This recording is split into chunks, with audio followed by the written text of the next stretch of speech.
கிறிஸ்துவில் அன்பு மிக்கவர்களே, ஆண்டவராகிய இயேசு கிறிஸ்துவின் திருப்பெயராலே உங்களை அன்போடு வாழ்த்தி வரவேற்கிறோம். ஆண்டவருடைய இரக்கமும் பேரருளும் உங்கள் ஒவ்வொருவரோடும் கூட இருப்பதாக. நாம் லூக்கா எழுதிய நற்செய்தி நூலில் காணப்படக்கூடிய 3வது உவமையை குறித்து இன்றைக்கு தியானிக்க போகிறோம். எண்ணிக்கையிலே இது எத்தனாவது உவமை? 14வது உவமை. நாம் வாசிக்க கேட்ட லூக்கா நற்செய்தி நூல் 11ஆம் அதிகாரம் 5வது வசனத்திலிருந்து 8வது வசனம் வரை இந்த உவமை சொல்லப்பட்டிருக்கிறது. இந்த உவமைக்கு நாம் என்ன தலைப்பு கொடுக்கலாம் என்று சொல்லி நாம் பார்த்தோம் என்றால், வீட்டிற்கு வந்த நண்பர் உவமை என்று சொல்லி நாம் தலைப்பு கொடுக்கலாம். வீட்டிற்கு வந்த நண்பர் உவமை. இந்த உவமை எந்த சூழலிலே சொல்லப்பட்டது என்று சொல்லி நாம் வாசிக்க கேட்ட வேத பகுதியின் மூலமாக நாம் அறிந்து கொள்ள முடியும். லூக்கா 11ஆம் அதிகாரம் முதல் 4 வசனங்களை வாசிக்கின்ற போது, இயேசு கிறிஸ்துவினிடத்திலே அவருடைய சீஷர்கள் தங்களுக்கு ஜெபம் பண்ண கற்பித்து தரும்படி கேட்கிறார்கள்.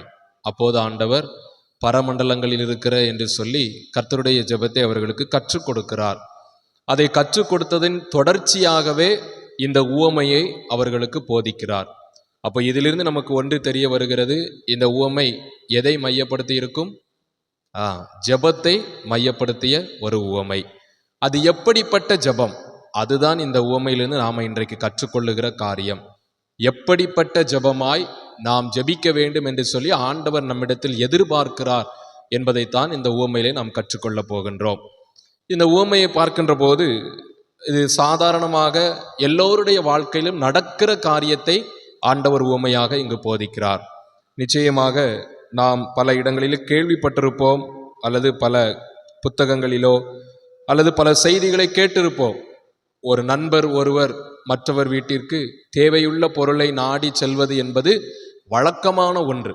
ஏன் நாமும் கூட நம்மிடத்தில் இல்லாத ஒரு பொருள் நமக்கு நன்றாக தெரிந்த ஒரு நபர் அல்லது நண்பராக இருக்கட்டும், அவங்களிடத்துல இருக்கின்ற போது நாம் பயன்படுத்துவதற்காக கொஞ்சம் எங்களுக்கு தாங்களேன் அப்படின்னு சொல்லி நம்ம கேட்போம். அதை ஆண்டவர் நடைமுறை வாழ்க்கையில் நடைபெறுகிற காரியத்தை மையப்படுத்தி உவமையாக போதிக்கிறார். என்ன சொல்லுகிறார் பாருங்கள். இங்கு ஒரு மனிதர் இருக்கிறார். அந்த மனிதனுக்கு ஒரு நண்பர் உண்டு. அந்த நண்பருக்கு இன்னொரு நண்பர், சரியா, நண்பருக்கு இன்னொரு நண்பர் இரவிலே வந்து கதவை தட்டுகிறார். இரவில நடுஜாமத்திலே வந்து, அங்கு வேத வசனம் சொல்லுகிறது பாதி ராத்திரியிலே அப்படின்னு சொல்லி சொல்லப்பட்டிருக்கிறது. நடுஜாமம், பாதி ராத்திரியில போய் கதவை தட்டுகின்ற போது யாருக்கா இருந்தாலும் கோபம் வரும் இல்லையா? கண்டிப்பாக கோபம் வரும். ஏன்னா ஆழ்ந்த தூக்கத்துல நம்ம இருப்போம்.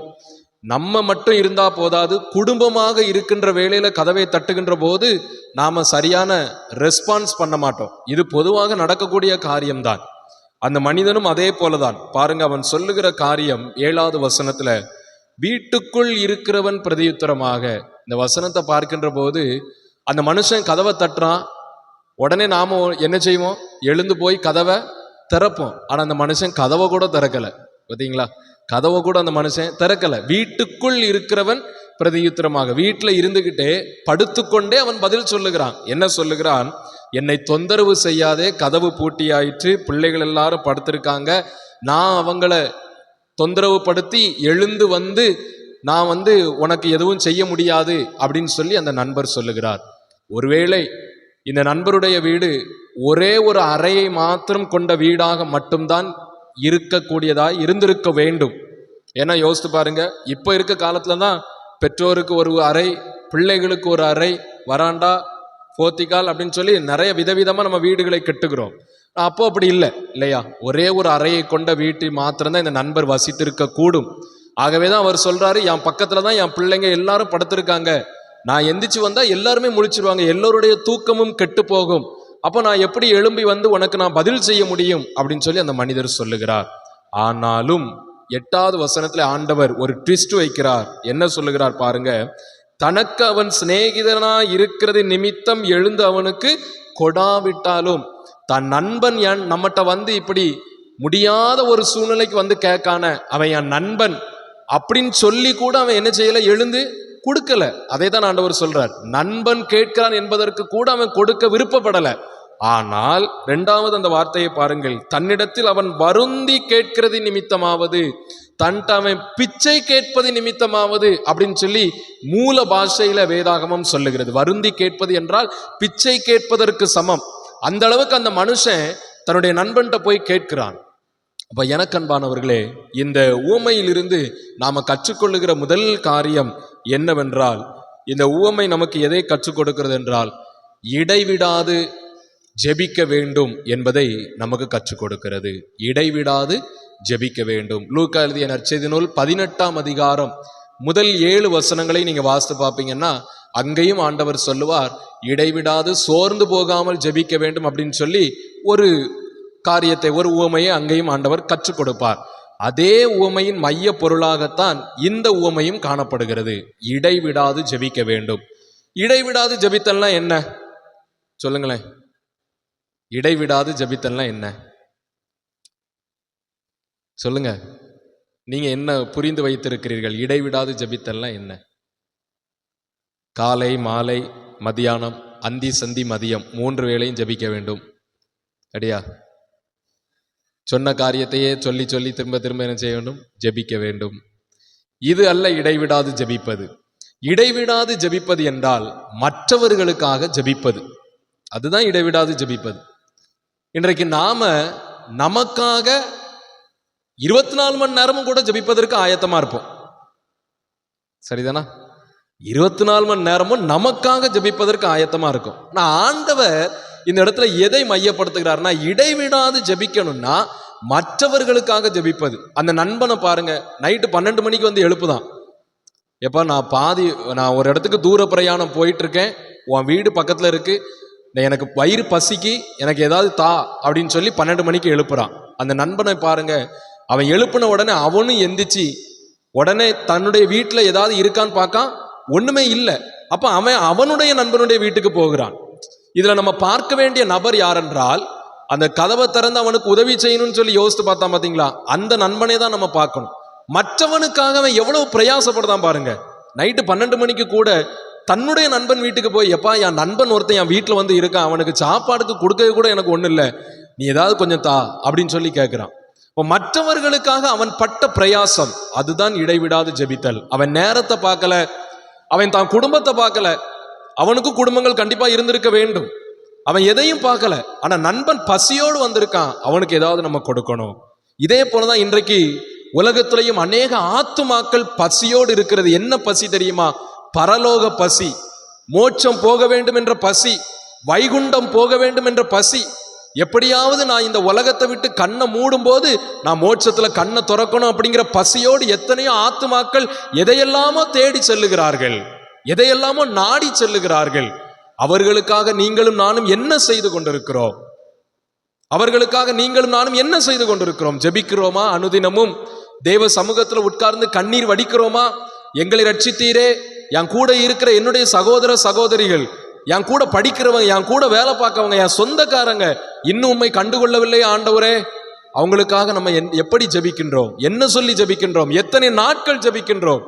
யோசித்து பார்ப்போம், யோசித்து பார்ப்போம். இடைவிடாது ஜெபித்தல் என்பது மற்றவர்களுக்காக தேவ சமூகத்துல அனுதினமும் ஜெபிப்பது. அதுதான் இடைவிடாது ஜெபித்தல், நமக்காக அல்ல, நமக்காக அல்ல. இரண்டாவது, கடைசியாக இந்த உவமை நமக்கு கற்றுத்தருகிற காரியம், இரண்டாவது காரியமாக நமக்கு கற்றுத்தருகிற காரியம் உருக்கமாய் ஜெபித்தல். உருக்கமாய் ஜெபித்தல், இதுவும் அதே சம்பவத்தை தான் மையப்படுத்துகிறது. அந்த நண்பன் பாதி ராத்திரில எழுப்பினாலும் கூட பக்கத்து வீட்டுல போய் கேட்டா, பக்கத்து வீட்டுல இருக்கிற தன்னுடைய நண்பன்கிட்ட போய் கேட்டா எப்படியாவது தருவான் அப்படிங்கிற ஒரு நம்பிக்கையோடு அந்த நண்பனுடைய பசியை போக்குவதற்காக அவன் மனமிறங்கி போய் நின்றானே, பிச்சை கேட்பதற்கு கூட தயங்காமல் கெஞ்சி போய் நின்றானே, அதே போல நாமும் நம்முடைய வாழ்க்கையில மற்ற ஆத்துமாக்களுக்காக உருக்கமாய் தேவ சமூகத்திலே பரிந்து பேசுகிறவர்களாய் காணப்பட வேண்டும். எப்படி நமக்காக இயேசு கிறிஸ்து பிதாவினிடத்திலே பரிந்து பேசுகிறாரோ, அதே போல நாமும் அழிந்து கொண்டிருக்கிற ஆத்துமாக்களுக்காக பிதாவினுடைய சமூகத்துல இயேசு கிறிஸ்துவனுடைய பாதத்துல உருக்கமாய் ஜெபிக்கிறவர்களாய் காணப்பட வேண்டும். இன்றைக்கு மனதுருக்கத்தோடு ஜெபிக்கிற கிறிஸ்தவ மக்கள் சொற்ப ஜனம், சொற்ப ஜனம், சொற்ப ஜனம். இன்னைக்கு எத்தனை பேர் நம்ம மற்ற மக்கள் மீது மனதுருக்கமாய் காணப்படுகிறோம்? யோசித்து பார்ப்போம். நமக்குள்ளாக ஒரு பெருமை எண்ணம் வருகிறது. இவங்களுக்கு ஏன் நம்ம ஜெபிக்கணும், இவங்களுக்கு ஏன் நம்ம மனம் இறங்கணும் அப்படிங்கிற எண்ணம் இன்றைக்கு கிறிஸ்தவர்களுக்குள்ளாக பெருகி கொண்டு வருகிறது. காரணம், அவங்க எனக்கு அன்னைக்கு அந்த தப்பு பண்ணாங்க அப்படின்னு சொல்லி நாம நினைக்கிறோம். ஆனா ஆண்டவர் அப்படி பார்க்கவில்லையே. ஆண்டவர் நம்மை அப்படி பார்த்திருந்தால் நமக்கு மன்னிப்பு கிடைத்திருக்காதே, நமக்கு மன்னிப்பு கிடைத்திருக்காதே. இயேசுவை போல, இந்த நண்பனை போல மற்ற ஜனங்களுக்காக உருக்கமாய் ஜெபிப்பதற்கு நாம் அழைக்கப்படுகிறோம். மூன்றாவது கடைசி காரியமாக இந்த உவமை நமக்கு கற்றுத்தருகிற காரியம், தேவைக்காக மட்டும் ஜெபிக்க வேண்டும். தேவைக்காக ஜெபிக்க வேண்டும். என்ன தேவையோ அதற்காக தான் நம்ம ஜெபிக்கணுமே ஒழிய ஆசைப்பட்டு பேராசைப்பட்டு நம்ம ஜெபிக்க கூடாது. இந்த நண்பனை பாருங்க, தான் வீட்டில் பசியோடு வந்த நண்பனுக்கு எத்தனை அப்பத்தை கேட்கிறான்? எத்தனை அப்பம் கேட்கான்? 3 அப்பம். அவன் எவ்வளவு அழகா கேட்கிறான் பாருங்க. 6வது வசனத்தின் கடைசி பகுதி, நீ 3 அப்பங்களை எனக்கு கடனாக தர வேண்டும். அந்த அப்பத்தினுடைய சைஸ் எதுவுமே நமக்கு சரியா தெரியாது. ஆனா ஒரு மனிதன் ஒரு நேர பசிக்கு 3 அப்பம் போதுமானது அப்படின்னு சொல்லி நம்பப்படுகிறது. அப்ப அந்த நேரத்துக்கு என்ன தேவையோ அந்த தேவையை மட்டும்தான் நண்பனிடத்துல போய் கேட்டான். அதே போல நம்முடைய ஆண்டவரும் அப்படிதான், தேவையை அறிந்து நமக்கு செயலாற்றுகிற ஆண்டவர். நமக்கு என்ன தேவை, இந்த நேரத்துல இந்த நிமிஷத்துல எவ்வளவு தேவை, என்ன தேவை என்பதை அதை மட்டும் அறிந்து நமக்கு பதில் கொடுக்கிற ஆண்டவர் தான் நம்முடைய ஆண்டவர். ஆனா நாம என்ன செய்கிறோம், அநேக நேரங்கள்ல பேராசைப்பட்டு எனக்கு அது வேண்டும், அவர்களைப் போல இருக்க வேண்டும், இவர்களைப் போல இருக்க வேண்டும், நான் இவங்களை போல வாழணும், அவங்க அப்படி இருக்காங்க இவங்க இப்படி இருக்காங்க, ஆனா என் வாழ்க்கை இப்படி இருக்கே ஆண்டவரே அப்படின்னு சொல்லி மற்றவர்களோடு ஒப்பிட்டு பார்த்து தேவைக்கும் அதிகமாக மிதமிஞ்சி பேராசைப்பட்டு தேவ சமூகத்துல நம்ம ஜெபிக்கிறோம். இல்லைங்க, அது ஜெபம் இல்லைங்க, அது ஆண்டவர் எதிர்பார்க்கிற ஜெபம் இல்லை. தேவைக்கு ஏற்ப ஜெபிக்க வேண்டும். இன்றைக்கு என்ன தேவை? நம்ம காலையில ஒவ்வொரு நாளும் அதிகாலையில் எழும்பி ஜெபிக்கிறோமா, ஆண்டவரே இன்னைக்கு எனக்கு இதுதான் தேவை, எனக்கு இந்த நாள்ல இந்த தேவையை சந்தித்தருளும். அதைத்தான் பரமண்டல ஜெபத்துல ஆண்டவர் தெளிவாய் நமக்கு கற்றுக் கொடுத்திருக்கிறார். மத்தேயு 11:3 வசனத்தை பாருங்க, எங்களுக்கு வேண்டிய ஆகாரத்தை அன்றன்று எங்களுக்கு தாரும். அன்னன்னைக்கு தாரும். ஒரு வாரத்துக்கான ஆகாரத்தை ஞாயிற்றுக்கிழமை எனக்கு மொத்தமா தந்துராதே ஆண்டவரே. அதுதான் உண்மை, அதுதான் அந்த வசனத்தினுடைய அர்த்தம். நாம அப்படிதான் ஜெபிக்கும், எனக்கு இந்த வாரம் புல்லா இவ்வளவு தேவை ஆண்டவரே, எனக்கு இந்த வாரம் புல்லா இவ்வளவு தந்துரும். இல்லைங்க இல்லைங்க, பேராசை கொள்ள ஜெபம் ஆண்டவருடைய சமூகத்துல கேட்கப்படாது. நமக்கு என்ன தேவையோ அதை மட்டும் ஆண்டவருடைய சமூகத்துல நம்ம ஜெபிக்கிறவர்களாய் காணப்பட வேண்டும். ஆகவே எனக்கன்பானவர்களே, இந்த வீட்டு நண்பர் உவமையில் இருந்து நாம் முதலாவது கற்றுக்கொண்டது போல நாம் எப்படி ஜெபிக்க வேண்டும்?